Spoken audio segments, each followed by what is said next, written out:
Straight ahead on 12 News, neighborhoods flooded with wild cats. We take you to one Brooklyn Park neighborhood that's fed up with feral felines. Then is the boom back? What builders are now saying about the local housing market. But first, new developments in a Brooklyn Park shooting case that left one man dead. 12 News starts right now. A man is dead after a shooting early Sunday morning inside a Brooklyn Park home. Hello, everyone. I'm Mike Johnson. And I'm Renee Bonneau. Brooklyn Park police have arrested 5 people in connection with the shooting death. The incident occurred inside a home on the 10,000 block of Georgia Avenue North at about 1:30 Sunday morning. Police say the shooting was the result of a fight that broke out during a house party. Shortly after police arrived on scene, they arrested 3 men during a traffic stop on Highway 610 who were believed to be involved in the shooting. An investigation led police to arrest 2 more men this weekend. All 5 are in custody for probable cause homicide. We have had some people that have come forward and were cooperative and willing to help, and we have had others who have not been cooperative. So it would be important to stress to those that were in attendance or may have left just prior to that, if they do have information, that they could come forward to us and speak about what they know or what they saw at that time. This is now the second homicide of 2013 for the city of Brooklyn Park. The homicide victim was not a resident of the home. His name has not been released. A Brooklyn Park man received his punishment today for a shooting that left a woman with a gunshot wound. A judge sentenced 20-year-old Jarvay Somerville to 6 years in prison. He had pleaded guilty to 2 counts of second-degree assault. According to court documents, a woman was hit by a stray bullet after a fight broke out in the hallway at the Huntington Place Apartments in Brooklyn Park. The woman's injuries were not life-threatening. Renters in Brooklyn Center are scrambling to find a new home after a fire destroyed part of their apartment building. The fire happened early Sunday morning at the Melrose Gates Apartments at 66th and Camden Avenues. And as the initial shock wears off, tenants and employees focus on cleaning up and moving on.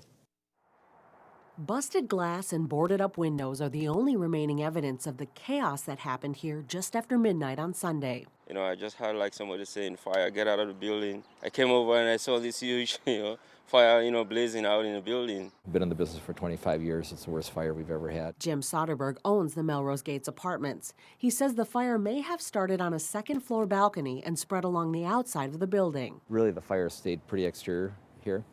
And we do have fire sweeps underneath the doors there. And so we have fire sweeps on the doors. It keeps the smoke from getting out to the hall. So the smoke stayed pretty well contained. Brooklyn Center's fire chief says firefighters did not hear smoke detectors go off in either the units or the common hallways when they arrived. Fire officials are looking into why they didn't work, as well as what caused this fire. Luckily, nobody was hurt. Meanwhile, the complex has closed off the part of the building where the fire happened. So we just came back to talk with them and see, what are our options. For now, the complex put several tenants up in a nearby hotel. And we also have given everyone $300 for moving expenses. And then I've also called all the competing properties in the area, and we've found homes for just about everyone right now. Soderberg says once his tenants are taken care of, he'll focus on making repairs as quickly as possible. It'll be very nice when we're all done. This isn't the way we like to remodel, though. This is actually the second large fire that's happened at the complex in the last year. Back in June, a fire on the balcony at a different building also caused extensive damage. Fire Chief Lee Gatlin says city officials will discuss whether something needs to change at the complex to prevent this from happening in the future. Some cities in the Northwest Metro are seeing an abundance of cats living in the wild. They're called feral cats, and residents in one Brooklyn Park neighborhood told us the problem has gotten worse. Sonia Goins has more. They'll climb up on my fence and then they'll jump up on the roof and hide out. Jesse Whipp says he's frustrated by the influx of feral felines that are roaming about in his neighborhood. Went from having maybe 1 or 2 stray cats around the neighborhood to about 15 to 20. There's a couple black and white cats that are around here, and then there's an orange cat that's around here. A few blocks over, there's a problem too. In the last week, maybe 30, 40 different cats. It's a lot. Feral cats are not socialized to live with people, and they can make a smelly mess. The male cats, they mark their territory, we'll say. There's times I come out of my front door and you can smell the urine. Feral cats are fearful of humans and usually like to hide under decks and inside sheds. There are dead ones in the street sometimes. There's just an overabundance of cats, and there's nothing that can be done apparently about it. And they just keep having more kittens, and it keeps getting worse. I feel sorry for them. I don't want them to die. I want them to live. There's a white cat, an all-white cat. She's around here all the time. He's around here all the time. Jessica Whips named that cat Snowball. We put a kennel out for him and some food in the kennel and a blanket so he can just go in there and survive the weather. These are both feral cats that have come in. Some of the captured cats in the Northwest Metro end up here at the Pets Under Police Security Facility in Maple Grove. You can see it has a little wound by its ear, and that's pretty normal. Danielle Conway says it's best to use caution when approaching the cats. I mean, you should never approach any animal that you don't know and try to pick it up, because that cat probably will bite you, especially if it's a feral cat. If it's scared, they don't want to be cornered, and generally they'll leave you alone as long as you leave them alone. She says most of the problems comes from people who feed the feral cats. They should not do that, because more and more will just continue to come and the problem will get bigger and bigger. I guess I would ask them not to do it. You know, I mean, we don't need any more of these stray cats because, you know, the more stray cats you have, it's bad for them. Now, experts recommend spaying or neutering cats to cut down on the problem. Meanwhile, Brooklyn Park residents can call the police department to get a live trap if they have problems with feral cats. And Mike and Renee, the Pups organization, they work with animal rescue groups so people cannot directly adopt cats from their facility. All right, thank you very much, Sonia. Well, state lawmakers are in recess for Easter and Passover, but when they return to the state capitol in April, they will have a couple bills waiting for them with local impact. One of the bills would put legislative pressure on the public utility companies to pursue an alternative plan for the Hollydale power line project. Dozens of residents have argued an existing plan puts a high voltage above ground power line too close to their homes.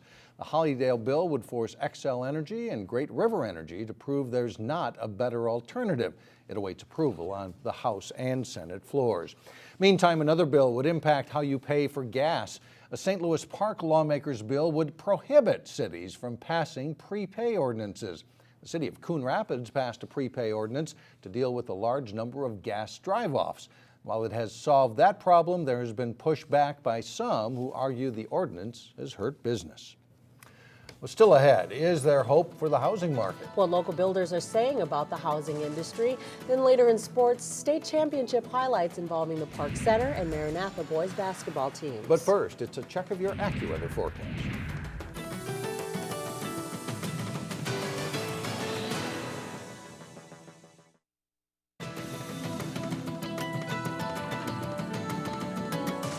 Spring is here, time to clear. That's the motto of Goodwill, which just opened a second store in Maple Grove. The new Maple Grove location is only 3.5 miles from Goodwill's other Maple Grove store. Despite the close proximity, Goodwill says there's a demand for secondhand. The demographics of Maple Grove and the way it is geographically positioned, this location allows us to draw people from the south of here, and it just was a perfect opportunity that we've been looking at, and we're just thrilled to be here. Goodwill is a nonprofit. All of the net revenue goes to programs that help prepare people for work. The new store has one more benefit. It provides jobs for 40 new employees. Home sales in the Twin Cities are at their highest levels in years. Low interest rates and rising home prices are getting buyers off the fence, and builders say it's a big step in their recovery. In today's Business Matters report, we take a look at a mini building boom in the Northwest Metro. Supply's met demand, and it feels good again. Drive through the southwestern section of Maple Grove and you see them everywhere. Sold signs in front of homes that are still under construction. On the whole western suburb area, it's Plymouth and Maple Grove is where there's buildable land, so here we go. Home builders put up 50% more new homes in the Twin Cities last year, and permits are up 80% for the first 2 months of this year. But is that a boom? Don Skelly of Hanson Builders says they're just getting back to normal after a steep downturn. Short supply of land, not a lot of builders. When a few people start crawling out looking for homes again, voila, all of a sudden it looks like a boom, but it's a smaller boom. Right now, it's homes like these, above $400,000, that are getting the most attention. We're actually visually tracking what's happening in the market, counting houses, counting lots. It's Ryan Jones' job to interpret the numbers for builders and others in the housing market. It's the move-up buyers that have been able to make the move, get the qualifying, get the financing. And so really we've seen a lot of that activity in that north of 400,000. One reason for that, Jones says, is a shortage of new homes with lower price tags. There is some limited inventory for those kind of first-time starter buyers out there, but we again anticipate seeing a big surge in that type of product over the course of the next couple of years. It's the kind of surge that would trickle down to other industries. This whole area right here is keeping us busy. Kurt Karkoff installs security and lighting systems. We're doing really well, but I think realistically 4 or 5 years before it's back to where it was before all the problems came. But for now, builders say it's a strong recovery with a ways to go. It's a lot of fun. Hasn't always been that way. And builders are hoping dwindling lot supplies, spot shortages of skilled labor, and rising material costs won't weigh down the recovery process. Coming up, a prestigious honor for a local music teacher. But first in sports, Channel 12 fishing pro Terry Tuma receives a big honor. John Jacobson has that and more when we come back. John Jacobson now with sports. A couple of local basketball teams, really, really good seasons, but on Saturday when the big trophy was on the line, they couldn't do it. Of course, they were playing good teams, too. They were playing good teams, and both Park Center and Maranatha coming up short. And Park Center playing a really good team, a team that deserved to be the 4A champion. One of the first hints at how good Park Center's boys basketball team would be this season came in early December when the Pirates knocked off #1 Apple Valley. After beating Lakeville North and Edina, the Pirates were once again matched up with Apple Valley in the state Class 4A championship game. And things go all right early. Devin Buckley strokes the three-pointer, and the Pirates lead at 5-3, but they struggle most of the night shooting from there. Apple Valley uses its size. 6'10" freshman Brock Bertram scores inside, and the Eagles start to take over. Harry Sony delivers a nice pass to Tyus Jones, who scores and draws the foul. Apple Valley leads by 7 at halftime as the Pirates try to drum up some offense. Second half, Jones gets into the lane and puts back his own miss off the glass, plus a foul. He scores 28 points in all. Isaac Matthews spins and hits to pull the Pirates within 10 points, but they never really get back into it and have to settle for second place. They lose at 74-57. Another squad from Brooklyn Park made the title game in Class A. Lake Park Center Maranatha Christian Academy was making its first appearance in the title game. They faced last year's runner-up Southwest Minnesota Christian. There's plenty of offense in this one. A pass ahead at Garrison Gallard for the layup.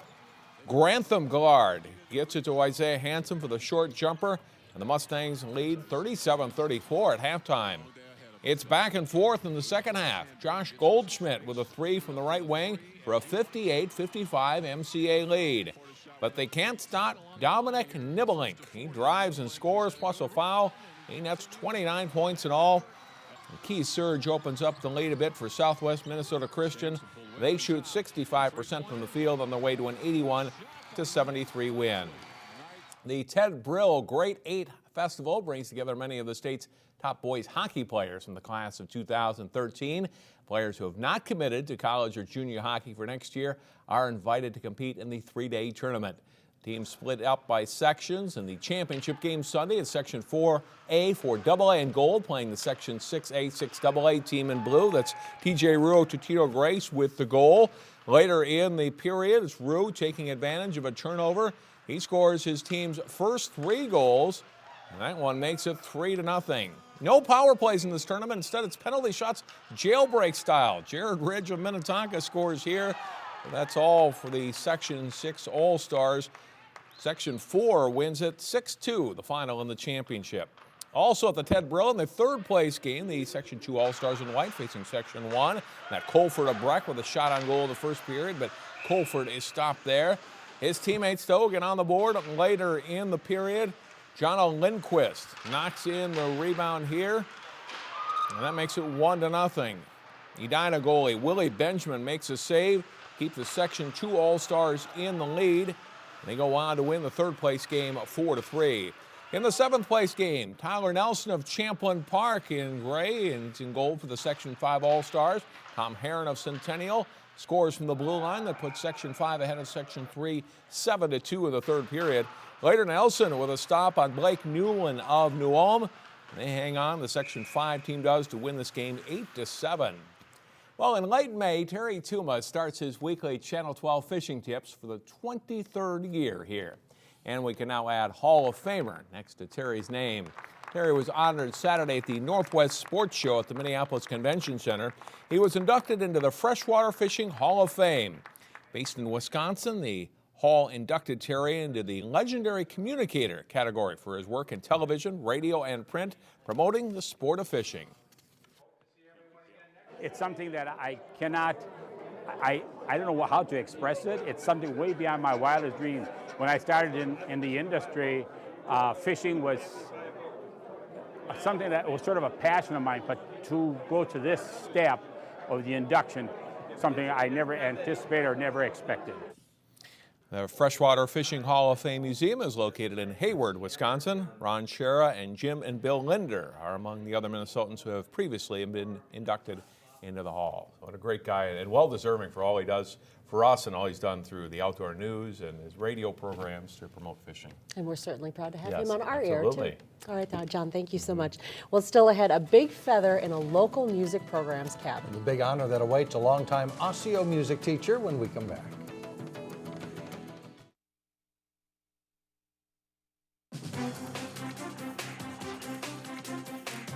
Here's a look ahead to Tuesday's 12 News. A prominent city festival is up for discussion tonight. Tuesday will bring you the latest on Brooklyn Park's Tater Days, plus averting dental disaster on the Diamond. Tuesday in Health Check, some help for your child's teeth when a ball takes a bad hop.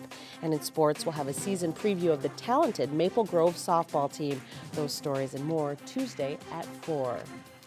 Finally, a story that hits all the right notes for a local music teacher. The music coordinator for Osseo area schools, Wendy Barden, has been named a 2013 Yale Distinguished Music Educator.